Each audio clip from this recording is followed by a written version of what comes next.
Nous allons nous rendre à Luxembourg, retrouver Thibaut de Barcy. Bonjour Thibaut. Bonjour. Merci beaucoup d'être avec nous ce matin. On rappelle que vous êtes professeur invité à Solvay, également à l'Université du Luxembourg. Aujourd'hui, avec vous, on va s'adresser à un classement de référence qui vient tout juste de sortir de presse. Un classement qui s'intéresse à l'évolution de la richesse dans le monde. C'est un classement qui est établi par la banque Crédit Suisse. Alors Thibaut, première question, ils sont où les riches ?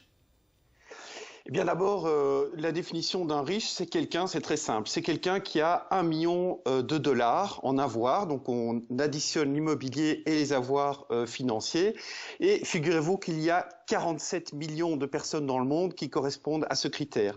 Alors où est-ce qu'ils sont ? Eh bien 40% sont aux États-Unis, et puis surprise, deuxième du classement cette année, c'est la Chine, et ensuite suivent le Japon et la plupart des grands pays européens. En Belgique, on en compte un peu moins de 300 000. Comment justement est-ce qu'on peut comparer la situation, la richesse des Belges par rapport au reste du monde ?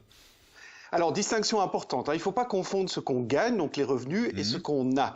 Donc un Belge, un adulte belge, il gagne en moyenne environ 60 000 dollars par an, hein, donc aujourd'hui euro-dollar, on est à peu près à parité, et il a un patrimoine net de presque 250 000 dollars, donc 40% en actifs non financiers, donc principalement d'immobilier, et 59% en actifs financiers, donc ça veut dire son épargne, son portefeuille boursier, ses assurances vie, etc. Et ces 250 000 dollars sont à comparer à une moyenne mondiale de 70 000 dollars. Et cette moyenne mondiale, évidemment, comme souvent les moyennes dans ce genre de cas, c'est surtout le reflet d'énormément d'inégalités.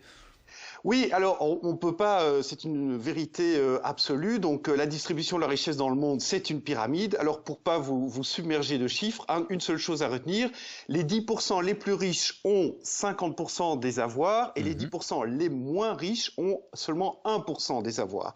Mais évidemment, tout le monde s'intéresse à l'évolution de ces inégalités, en bien ou en mal, et ce que les auteurs de l'étude observent, c'est que depuis le début du siècle jusqu'à 2008, les inégalités avaient plutôt tendance à se réduire, à la fois inégalité entre pays riches et pays pauvres, et aussi à l'intérieur des pays, entre autres avec en Chine et en Inde l'émergence d'une gigantesque classe moyenne. Donc ça c'était avant 2008. Depuis 2008, est-ce qu'il y a une évolution ?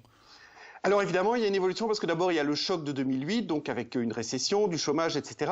Mais surtout, effet un peu paradoxal, c'est que les politiques accommodantes des banques centrales vont faire que certains riches vont être plus riches. Alors je vais vous donner un exemple très simple. Imaginons que juste avant 2008, par rapport à votre voisin, vous gagnez exactement la même chose, mais vous êtes propriétaire de votre maison, il est locataire, vous avez tout mis dans votre portefeuille boursier et lui, il a tout mis sur son compte d'épargne. Eh bien, aujourd'hui, vous allez être beaucoup plus riche que votre voisin, même si vous avez toujours le même salaire.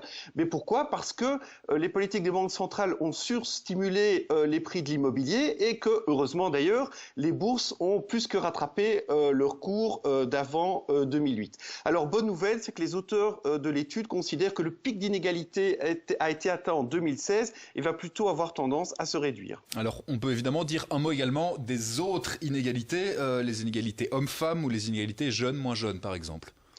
Alors, bonne et mauvaise nouvelle. Bonne nouvelle pour les inégalités hommes-femmes, c'est que les écarts de salaire entre hommes et femmes ont tendance à se réduire. Et un autre facteur auquel on ne pense pas, eh bien, c'est qu'en fait, la redistribution de la richesse, elle se fait aussi grandement via l'héritage. Or, qu'est-ce qui se passe ? C'est qu'aujourd'hui, la génération des baby-boomers atteint la date de péremption, si je puis dire.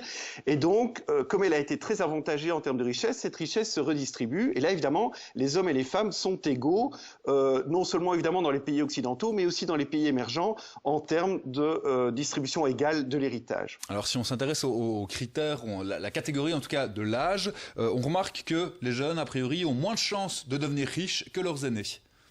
Alors, ce qui est sûr, c'est que les 20 dernières années, ils n'ont pas du tout été avantagés. Donc, on parle surtout des millennials. Pourquoi ? Parce que d'abord, ils ont eu l'effet de la crise, hein, donc chômage, revenus moindres. Et puis ensuite, aujourd'hui, ils doivent affronter à la fois des prix au mètre carré qui battent des prix records à peu près partout dans le monde et un accès un petit peu plus difficile au crédit avec les banques centrales qui encouragent les banques à resserrer la vis. Alors, en conclusion, Thibaut, est-ce que vous avez la recette miracle, la recette pour créer de la richesse ?